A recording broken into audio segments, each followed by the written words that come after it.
এক নম্বর হাদিস শরীফ কোলান নবী সাল্লাল্লাহু আলাইহি ওয়াসাল্লাম আকলিস দীনাকা ইয়াকাফিকাল আমালুল কলিল।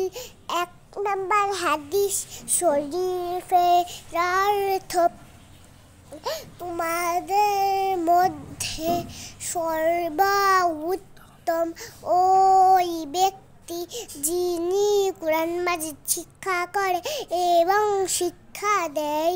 দুই নম্বর হাদিস শরীফ খায়রুকুম মান তাআল্লামাল কুরআনা ওয়াল্লামা। দুই নম্বর হাদিস শরীফের অর্থ তোমাদের মধ্যে সর্বোত্তম ওই ব্যক্তি যিনি কুরআন মাজিদ শিক্ষা করে এবং শিক্ষা দেয়। তিন নম্বর হাদিস শরীফ তলাবুল ইলমি ফারিদাতুন আলা কুল্লি মুসলিম। তিন নম্বর হাদিস শরীফ অর্থ দ্বীনি ইলম তলব করা প্রত্যেক মুসলমানের উপরে ফরজ। চার নম্বর হাদিস শরীফ আত-তুহুরু শাতারুল ঈমান।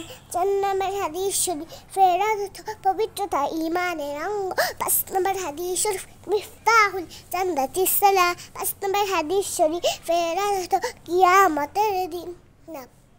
পাঁচ নম্বর হাদিস শরীফের অর্থ নামাজ বেহেশতের চাবি। ছয় নম্বর হাদিস শরীফ আউয়াল মা ইউহাসাবু বিহিল আবাদু ইয়াউমাল কিয়ামতিস সালাহ। ছয় নম্বর হাদিস শরীফের অর্থ কিয়ামতের দিন সর্বপ্রথম নামাজের হিসাব হইবে।